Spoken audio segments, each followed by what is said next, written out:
If you've ever had to order boxes, office supplies, or even warehouse equipment, you've probably come across Uline. But did you know that the multi-billion-dollar family wealth behind the company actually got its start back in the Victorian era? Hi everyone, Ken here. Hit that subscribe button and let's explore this house. This video is brought to you in part by Victorian Society in America. More on them later. The story of the Uihlein family's rise to wealth and influence begins with August Uihlein, the family patriarch who emigrated from Germany in the mid-19th century and entered the brewing business in Milwaukee. His uncle, August Krug, had formed a small brewery in the 1840s, which passed to Joseph Schlitz after Krug's passing. In 1875, tragedy struck when Schlitz was lost at sea, but he had prepared for the worst. In his will, he entrusted the brewery's management to four Uihlein brothers, August, Henry, Alfred, and Edward. This fateful event placed the young Uihleins at the helm of the Joseph Schlitz Brewing Company. Under Uihlein leadership, the Schlitz Brewery flourished. August Uihlein served as chairman of the board from the late 1870s until his passing in 1911, overseeing an era of aggressive expansion. By the early 20th century, Schlitz was known by the famous slogan, "The beer that made Milwaukee famous," and it wasn't just a catchy phrase. By 1902, Schlitz was reportedly the largest brewery in America. The Uihlein shrewd management and innovative marketing, for example, pioneering the use of brown bottles to preserve beer, helped transform Schlitz into a brewing empire. The cash flowed as freely as the beer, and the family's fortune and social standing grew accordingly. By the turn of the century, the Uihleins were Milwaukee royalty, fabulously wealthy, influential in business circles, and connected by marriage to other brewing dynasties. August's daughter even married into the Pabst family. I covered that story a while back, so I'll have that video linked at the end of this one. Anyways, it was only natural that the brothers would express their success by building some of the grandest mansions Milwaukee had ever seen. In fact, the concentration of Uihlein residences on the city's near north side was so high that the area around North 5th Street, North 6th Street, and West Galena Streets became nicknamed Uihlein Hill. Before we explore these houses, a quick word from the sponsor of today's video, Victorian Society in America. Are you captivated by historic architecture? Want to explore, learn, and dive even deeper into the past? With the Victorian Society in America, you'll have the chance to travel to American cities and tour stunning 19th century buildings, pursue learning through internationally acclaimed summer programs in American cities and abroad, including Chicago, Newport, and London to name a few. Additionally, members will enjoy a free subscription to 19th Century, the semi-annual publication packed with articles on art, architecture, preservation awards, and book reviews. Visit the website below in the video description and become part of the Victorian Society in America today. Thank you, Victorian Society in America, for sponsoring this video. Now back to our tour. Alfred Uline, the youngest of the four brothers, built one of the most celebrated homes on Uihlein Hill. Completed around 1887, it was an eclectic, three-story Queen Anne and Romanesque blend of a mansion designed by architect Henry C. Koch, whose firm also created Milwaukee's Grand City Hall around the same time. From the exterior, the house was imposing yet elegant. Its walls were constructed of Milwaukee pressed brick, a cream-colored brick that had aged to a darker patina by the 20th century. The front facade was richly ornamented with carved Ohio sandstone. An expansive entry porch of stone featured two squat Romanesque columns on heavy pedestals, supporting a porch roof crowned by a balustrade. Gabled dormers on the third floor were clad in wooden shingles, arranged in an imbricated pattern, adding texture and Victorian flair to the roofline. Inside, Alfred's mansion was just as lavish.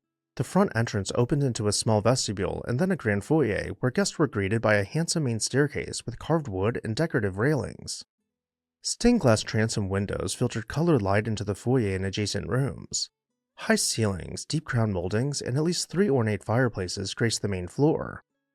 Each fireplace had its own personality, carved wooden mantels or sculpted stone surrounds with tile and iron accents, reflecting the craftsmanship of the era. Throughout the house, fine materials and details abounded, from stained glass windows at the stair landing to the patterned hardwood floors and the functional luxury of an early in-house elevator. Jumping ahead nearly a century, as the neighborhood was cleared for industrial use, the city of Milwaukee acquired the property, and despite its architectural significance, the mansion was razed in 1970. As mentioned, August Uline was the eldest brother and the leader of the family's brewing enterprise. As Schlitz chairman and chief strategist, August amassed perhaps the greatest wealth of the four brothers, which he invested in an opulent lifestyle. He maintained not just a primary residence in Milwaukee, but also a grand summer estate, reflecting the custom among Milwaukee's elite to escape the city during hot summers. In Milwaukee, August's main residence, like his brothers, was located on Uihlein Hill. It was an imposing brick structure with elaborate ornamentation, built in the 1870s when he was solidifying his position in the company. While the entrance hall itself might be lost to time, we can start our tour of his house from the drawing room, stepping over a tiger skin rug from what was most likely the entrance hall. Here we are met with a massive carved wood fireplace, its upper mantel reaching toward a highly detailed cove ceiling containing delicate plasterwork. To the opposite side of the room is an alcove, separating the main part of the drawing room from the bay window. Next, we'll make our way into the music room, which was opposite the drawing room, where we find floral hand stenciling decorating the frieze above nearly 10-foot tall windows. Turning around, we find a grand piano nestled into the corner and begin to get a true sense for the massive scale of these rooms. Let's head through the archway, taking in the fretwork as we pass into the dining room. The dining room would have been considered the height of fashion in this time period, with stenciled walls, heavy wooden furniture, and a gasolier to light the room at the turn of a switch. Entering the library, it appears we've stumbled upon the family reading and studying together, as education was paramount to the household. Unfortunately, this house was also lost to the march of progress. However, in addition to his city mansion, August indulged in a magnificent summer estate outside the urban core. Around the turn of the century, he acquired a large tract of land along the Milwaukee River north of downtown, where he created a private rural retreat. This property, later known as Riverdale, offered a cooler, green refuge from the bustle and smoke of Milwaukee's industrial core. He reportedly hired well-known architects and landscape designers to shape the estate, ensuring it reflected both cultivated taste and a love of nature. The result was something of a personal parkland where the Uihlein family and their guests could picnic, boat on the river, or host garden parties far from prying eyes. The Riverwoods condominiums in Glendale now occupy the site of August's one-time summer estate. Henry Uihlein, the second oldest brother, served as Schlitz' longtime company president and was known as the steady hand in day-to-day operations. With his prominent position, Henry built a home that was every bit as grand as his brother's.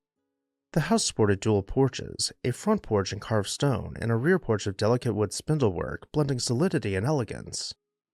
The tower was crowned by a steep conical roof and a decorative finial, giving the home a touch of whimsy against the skyline. Like Alfred's, Henry's mansion was built of Milwaukee's cream brick, likely with stone trim highlighting windows and entryways. Unfortunately, Henry's mansion was purchased alongside Alfred's and demolished in that same period. Now on to Edward Uihlein. He was unique among the Uihlein brothers in that much of his career was centered in Chicago, not Milwaukee. Edward managed the Schlitz Brewery's Chicago operations from the 1870s onward, helping to establish Schlitz's dominance in the city's beer market. In 1899, seeking a lakeside retreat, he purchased an estate called Forest Glen near Fontana at Lake Geneva. This property had previously been a lavish resort camp, and under Edward's ownership, it became the Uihlein family's summer haven. The estate featured a grand house overlooking the lake, a spot where Chicago and Milwaukee high society often mingled during the summer months. Unfortunately, the Forest Glen mansion did not survive long into the 20th century. It was destroyed by a fire in 1922, and the land was later subdivided. As the calendar turned to the 20th century, the next generation of Uihleins came into its own. Two of the most notable mansions in this era were those of Herman and Joseph Uihlein. Herman was the son of Henry Uihlein and part of the second generation of Uihleins who inherited the brewing empire. In contrast to his father's urban upbringing, Herman sought a more idyllic setting for his family home. He found it in Whitefish Bay, an exclusive suburb north of Milwaukee on the shores of Lake Michigan. There, between 1917 and 1919, Herman built one of the finest residences in Wisconsin, a mansion that still stands today as an architectural treasure. Herman's Lake Drive mansion is an exercise in classical grandeur.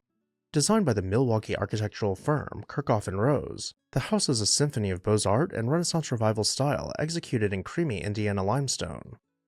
It was the first home built in a new upscale subdivision that arose from the former Pabst Whitefish Bay Resort property, literally built on the grounds of a beer garden resort that had entertained Milwaukeeans in the 1880s. If the exterior is majestic, the interior is positively sumptuous. Stepping into the foyer, visitors are met with a sweeping grand staircase curving upward, its wrought iron railing a piece of art forged by Milwaukee ironwork virtuoso Cyril Kolnick. The foyer ceiling is coffered and embellished with decorative plasterwork, and a large, carved sandstone fireplace anchors the space, evoking an Italian palazzo's grand hall. Unlike the Uihlein Hill homes, Herman's Whitefish Bay mansion still stands in splendid glory, a tangible link to the Uihlein's legacy. Now, Joseph Uihlein was the eldest son of August and a key figure in the family's second generation. Joe, as he was often called, followed in his father's footsteps by taking on leadership roles in the brewery, eventually becoming Schlitz general manager and vice president, and also branching out into banking and confections. Around the time of his 1904 marriage to Ilma Vogel, Joe commissioned one of the grandest homes Milwaukee would ever see for his growing family. The result was an enormous Elizabethan revival-style mansion built circa 1907 on Milwaukee's fashionable North Lake Drive, not far from where Herman would later build his home. This mansion, designed again by Kirchhoff and Rose, reflected a shift in architectural taste from Victorian eclecticism to a more cohesive English manor style. Joe's residence was truly a baronial mansion, boasting a staggering 36,000 square feet of floor space. It was less a house and more an estate under one roof. While the main structure of the house continues to stand to this day, it has been divided up into several condominium units, though many of its elegant rooms are still intact. Yet the Uihlein family is far from over. The family's entrepreneurial spirit carries forward into the present day. In 1980, Richard Uihlein, a great-grandson of August Uihlein, and his wife Elizabeth founded a shipping and office supply company called Uihlein, simplifying the spelling of their last name. Over the decades, they grew Uihlein into a powerhouse of logistics and distribution, a business empire echoing the industriousness of their forebears. Today, Uihlein is a multi-billion-dollar enterprise, continuing to grow the family's wealth. And with that, I'll turn it over to you. Which mansion was your favorite? Let me know down below in the comments section. I'd also like to say a special thank you to Victorian Society America for sponsoring this video. Check out their link in the video description to find out how you can get involved today. As always, thank you all for watching, and I'll see you next time on This House.